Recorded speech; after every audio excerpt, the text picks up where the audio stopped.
What's good, everyone? OJ here. Welcome back to another video. Today we're talking about Pokemon Scarlet and Pokemon Violet. The Pokemon Company, Nintendo, just announced, dropped a bombshell at a presentation that was only 14 minutes long, and people didn't think much was going to come out of it. Heck, I didn't think that there was going to be a lot out of it. I thought that we could get some mobile updates, which we got. We can get some updates to Pokemon Legends Arceus, which we got. Some updates to Brilliant Diamond Shining Pearl, which we've got. But then at the very end of the Pokemon Presents, the new presentation, bam, bombshell, brand new Generation 9. And the biggest thing about this game is that it's coming out this year, which puts into question The Legend of Zelda Breath of the Wild 2. But that's a video for another day. But let's talk about what's going on with this game. Some of the most surprising things. We've got the starters and everything, and it is just nuts to see that the Pokemon Company actually was able to get this game ready for this year. Now, what are the biggest things? What are the takeaways about Pokemon Scarlet and Pokemon Violet? Well, first of all, the game is a completely open world game. The Pokemon Company confirmed via Twitter that this is a complete open world Pokemon game. So that will be the first ever real open world game. Now, for those that are asking about Pokemon Legends Arceus and also Pokemon Sword and Shield, those aren't completely open world. Pokemon Sword and Shield it had like an open world area or like an open-ended area, but there were still other areas where you had to kind of like go to and segmented. It wasn't necessarily complete open world where you can go anywhere at any point and not have like that loading screen or whatever the case is, right? And then of course in Pokemon Legends Arceus, it's just segmented areas, and it's even worse because you can't travel from one area to another area. You have to go back to the city first for it to load up and then go into the next one. So it's kind of like a pseudo kind of open world type of game, open-ended or open area type of game. This Pokemon game is actually going to let you be able to go anywhere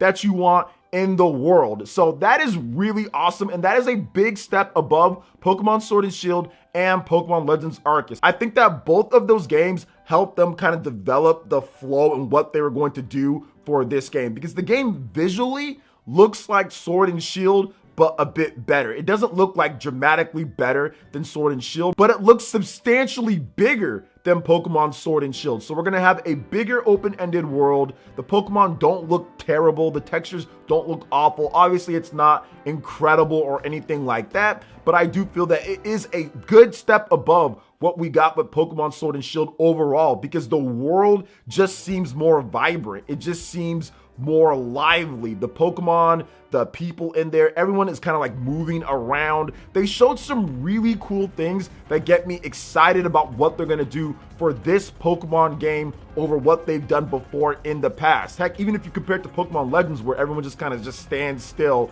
got a couple people sweeping, maybe some people talking, some person holding like a log or something like that. This one actually seems like it's going to be vibrant with the NPCs in the game and make the open world feel truly like that. And I think that's what they've been working on to kind of refine from Pokemon Sword and Shield and the open-ended area in that game, and then also Pokemon Legends Arceus. So it looks like a nice mix between the two of those games visually and also from a design standpoint, but finally taking the plunge and saying complete open world Pokemon game, which by the way is not an easy thing to do, to make sure all of that connects and everything is good and you can load in all the assets and everything like that. So I'm very pleased with that aspect. Obviously the graphics, it would have been nice if it's a bit better. I still think that they're going to refine them over the course till we get closer to launch. I know Pokemon Legends didn't have the best, but they definitely refined the graphics over from when we first saw it. So I think that this trailer was in better shape than what we got when it comes to like a reveal or debut trailer than what we got for Pokemon Legends. Easily better shape.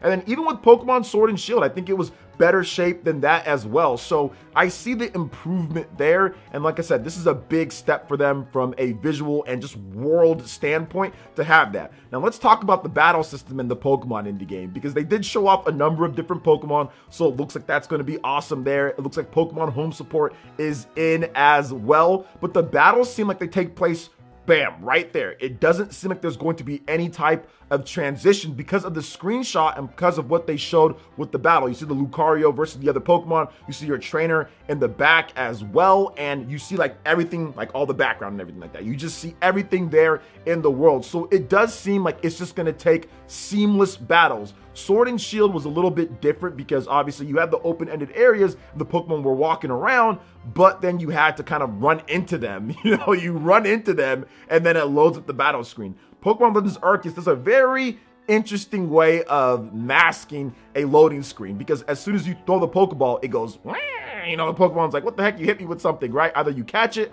or you go into the battle screen and then it stops and then it just like turns around and then it shows the Pokemon and then it kind of loads in what they're going to do for like that. But they mix it in very well to where it seems very seamless when you start a battle. So I do love that, but there's also stuff in the background and all that. So it's like a nice mix from what I know or from what Pokemon Legends Arceus does. So I do like that they're taking the aspects of what we saw from Pokemon Sword and Shield with the open-ended areas and then also taking what they did with Legends and kind of mixing the two so far. But the big thing with this game that we need to see is what they're going to do with the actual battle system and how you catch Pokemon. They did not show that. Is it going to be to where like you can hide in tall grass like Pokemon Legends and you can throw the Pokeball and catch them without them even knowing? Or do you have to start up a battle like in Pokemon Sword and Shield in order to catch a Pokemon, get their health down, put them to sleep, status effects and all that? So that's going to be interesting to see. I'm really hoping that they take the throwing and catching mechanics from Pokemon Legends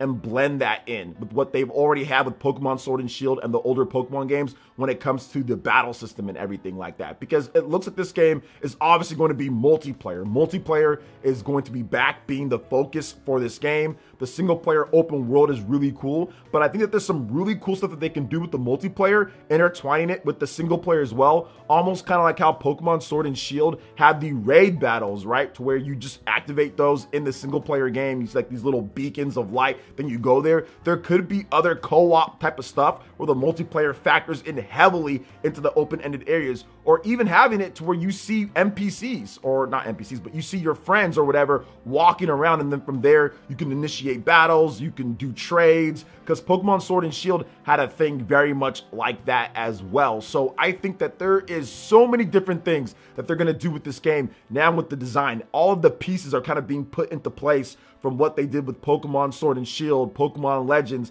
and now new ideas layered on top of that. But the biggest thing is still going to be the battle system in the game and how that game actually plays out. But I'm very excited to see that, the amount of Pokemon in the game and what they do. Now, last but definitely not least, let's talk about the starters in the game, because we have the names. It's like Spirigatio or Spirigatio. Then we also have Quaxley, and then there's like Fuecoco or something. I know I probably butchered some of those names, but whatever. That's the general gist of their names, and I like the designs. People have talked about it. We have people talk about which one is going to be your favorite, what you're doing, and let me just say this right now, guys. You protect the duck at all costs. We have legitimately a swaggy JoJo themed duck in there with this pose. He has his little chicken wing out to one side. He has his hand right there like this. This man is posing. He is like Josuke out there. I am loving what they did with the duck in the game. But the other designs are cool too. Before I go on a good rant about the duck, I love what they did with the like grass shinx, cat thingy. I love that. I think it looks really good. And of course the derpy dino that they have in there as well. So I think it's cool. I like the designs. At first I was like, wait a minute, these designs look kind of funky. But then as I analyzed them a bit more, I was like, wait a minute, that's not too bad. Wait a minute, that's not too bad. But from immediately, when I saw that duck, I was like, you must protect the duck. You must love the duck. This is great. And I've seen so many duck jokes. We've got Howard the Duck. We've got Donald Duck. You know what I'm saying? We've got Darkwing Duck.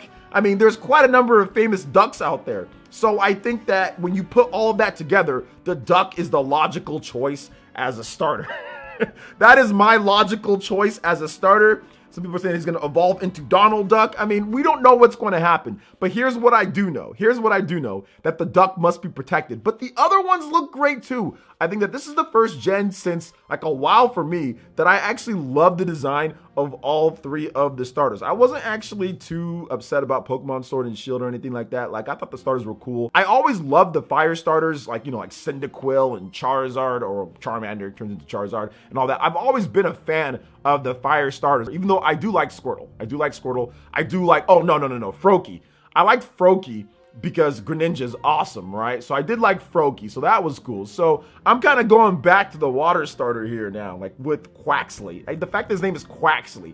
This man's a quack, in there. Like, this is Quaxley. Like, the names, the setting, the game, the fact that it's open world, everything is kind of coming together.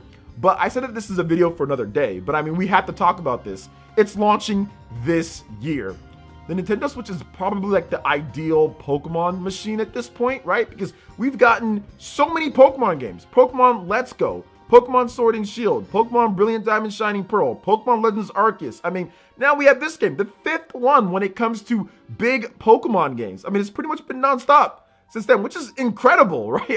Almost nonstop. I mean, we've had DLC for stuff. Obviously, they have to do a better job with the games, and that's like something that I think that the Pokemon Company has been trying to do on the time that they're on, but it's just incredible to see what they've done with this and how they've evolved it over the years, and now we actually have that true open world Pokemon game. But like I said, the interesting thing is going to be like the timing of the release, right? Like, it's coming out 2022, and obviously Zelda Breath of the Wild, they dropped that game in the same year. I mean, you can drop Zelda at any time and it's going to sell like crazy. Pokemon games usually drop in November if they're going to come out. So yeah, man, it's going to be interesting. But then again, I mean, Pokemon Legends Arceus, that dropped in January, but I'm guessing late 2022 means November. That's what I'm guessing, you know, before the Black Friday holiday period and all that, with Thanksgiving and of course Christmas and everything. So that's what I'm guessing. But yeah, Breath of the Wild, we don't know at this point, but I'm not really worried about that. All I'm worried about is the quack at this point.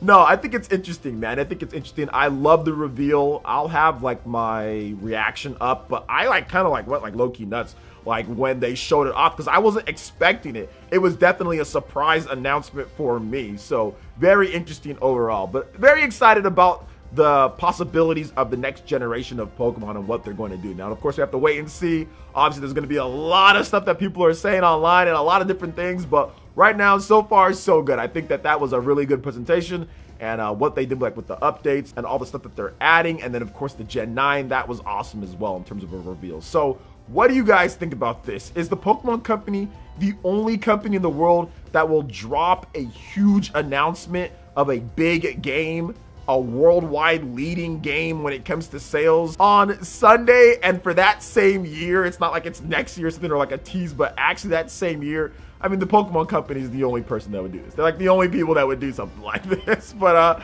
yeah, what do you guys think about this? Let me know in the comment section below. And of course, if I missed anything that you want to talk about, feel free. I'll be looking through the comments to see what you guys have to say. All right, guys, that wraps it up for this video here. Thank you so much for watching. I do appreciate it. Please make sure you hit that like button, subscribe if you're someone new, click that notification bell, and we will see you for the next video. Peace.